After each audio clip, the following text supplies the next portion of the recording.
Hey everyone, Goblinmaxxer here, and a bit of medium news today. I've been chopping down some tre- Hello.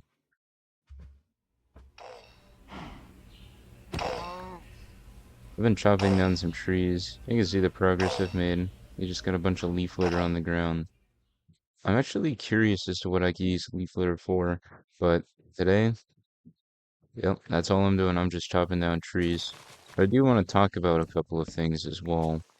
Um, I've been reading online, and by online I mean I did a quick Google search for like what a popping in your head means.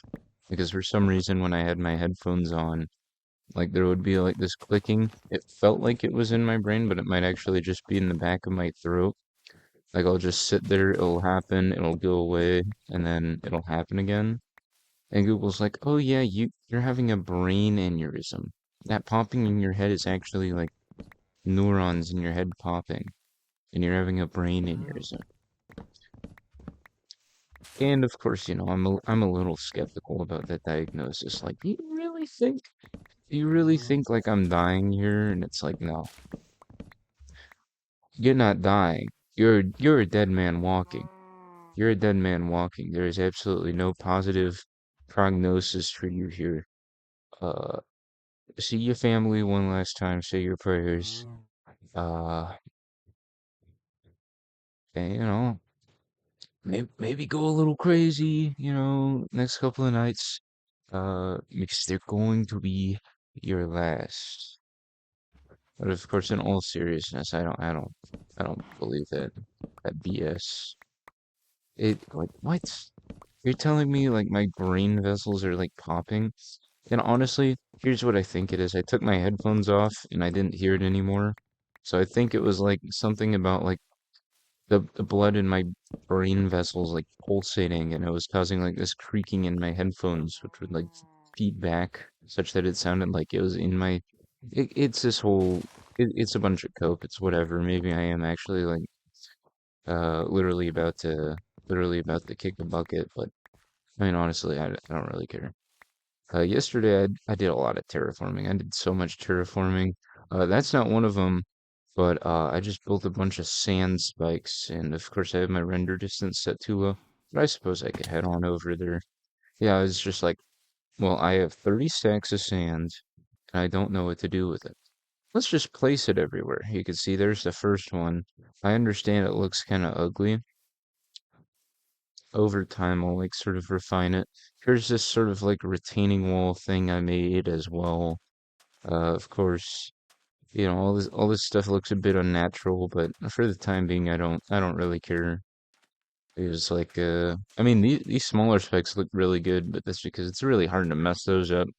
And they're really easy to build. You just like gear click like in a circle and you just go up and up. It's like that game Stacker where you stack like the digital blocks on top of each other. It's like eventually you reach the top. It's kind of the strategy of building these. And of course, I removed a couple blocks, but other than that, it looks pretty good. From this angle, to be honest, it looks like one of those rice cakes from Pokemon, but uh, who knows? Maybe I'll add a little something in the front to make it resemble that more. Then I dug around like the sand spikes here, so you get kind of like this. Oh, it's a dried up river kind of thing. That definitely needs to be a bit more refined, but it's looking pretty good. And then we got the cactus farm, classic cactus farm. I finally set up a hopper. And I also have an AFK fish farm up there. So if I really wanted AFK, I could. I'm really trying not to, because I just really hate the idea of AFKing. I think it's stupid. Got the fish pool here. We got a few exotics. They want to show their faces. Pretty cool. I got the Ukraine fish because it's blue and gold. And I got this other clownfish. Huh. How interesting. There used to be like five in here. I think three just straight up died, which is very unfortunate. Of course, we got Big Chungus, we get the oak tree, then we got this cool little staircase. Initially, it was going to be hollow, but I added the flower pots in because I don't know, I thought it was kind of cool. And up here, we got the storage area, which you can see I call peak storage. That's a play on words because it's literally at the freaking top of the mountain. and it's super clever. I got the storage here. You can judge me for how I sort my storage, it's whatever. And then we got, you can tell I ran out of glow ink. Most of these chests aren't even full.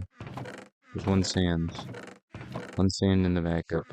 Let's just move that over here. Let's be a bit more tight and orderly. I got some gilded blackstone here because I didn't know where to put it. AFK fish farm.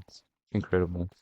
So, other things which have happened to me medically that are a bit unfortunate.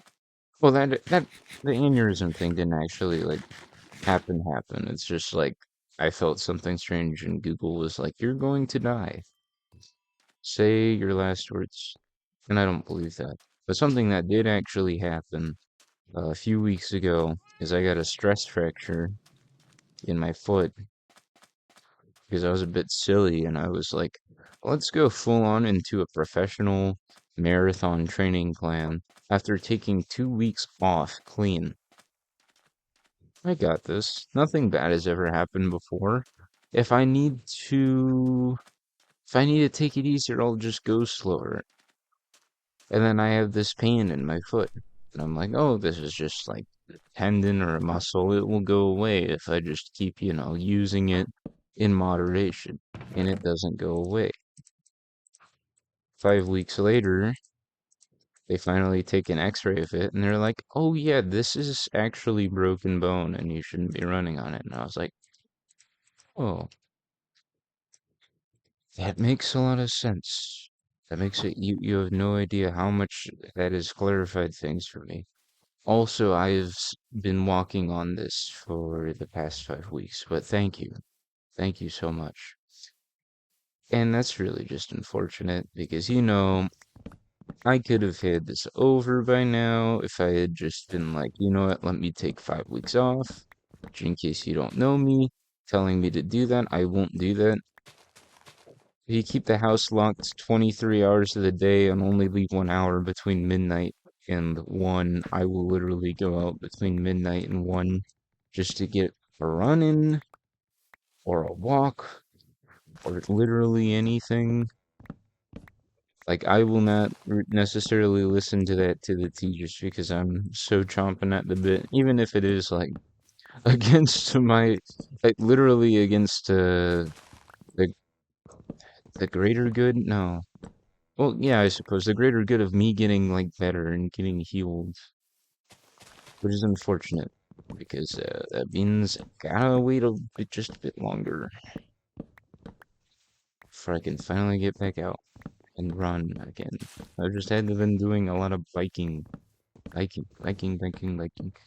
I tell you something about biking? Biking is really, they say it's like, you're trying to get both worlds of like being a pedestrian, but also being, like a car because, they got a lane in the street. But they can also go up on the sidewalk and, crowd people off the sidewalk by going 30 miles per hour.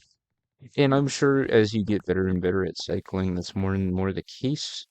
But as an amateur cycler, it is really the worst of both worlds, the absolute worst of both worlds, because I have to go on the road while I'm going 15 miles per hour, in a place where the drivers aren't too terribly great, and they commonly do encroach on the bike lane many times during a single ride, and they also like to do it going extremely fast. And I gotta tell you, that doesn't make me feel safe, so that I commonly ride on the sidewalk. However, on the sidewalk, there's sometimes pedestrians. And when there's pedestrians on the sidewalk, you gotta go into the bike lane, but there's this thing known as a curb, if you may recall from hearing such phrases as, I don't know, curb stomping, or curbing your enthusiasm, I guess. There's basically like this big sort of thing. It's basically the elevation difference between the road and the sidewalk, and it goes down. It do go down. So if you aren't watching out for that stuff, it's gonna get you. It's gonna get you good. And for me, I haven't mastered the curb drop down yet, so it's always a bit rough for me. It's like I don't know, it's like riding a freaking horse, where it's just like it slaps your butt, man, freaking hard. It's miserable. I didn't want to make any too too crude references there, so I had to think to tame things down. To be honest, I'm not a very crude type of guy. I understand a lot of people like the humor. It's like, okay, you can like the humor. That's fine. That's fair. There's a skeleton nearby. I need to kill this guy. Or not, if he's not too close by. But I hear him. Oh, he must be so close. But like, crude jokes are fine. I get them. Sometimes they're even like funny. It's just I don't want to be, the one cracking them. First off, because I think I look like freaking terrifying. And second off, I have a very deadpan delivery, which I mean is good for like absurd jokes and stuff, but for things which can be easily misconstrued, it makes me a great, liar in that regard. But it doesn't make me a good, it very much does not make me a good joker in that regard, because you can't tell I'm joking. If I threaten someone, like in like a joking fashion, but do it with a deadpan delivery, that's not a threat in a joking fashion. That's just a threat. And I get what the heck? That was like half a bed. Hold on me for a second. And that can get me into a lot of trouble. It actually has. It has gotten me into a bit of trouble. But I'm not gonna elaborate on that because that's unfortunately personal information. As much as I would love to give out personal information for a YouTube video, I'm also not going to do that. Sorry about that. But I mean, yeah, I just been chopping down trees this episode. It's been really fun. If you enjoyed the little bit of conversation, appreciate it if you like and subscribe. Let's survey our work here. Survey our work from this tree over here. Brilliant, wonderful, excellent. Next episode, probably gonna be chopping down more trees. I've been Goblinmaxxer, and I'll see you.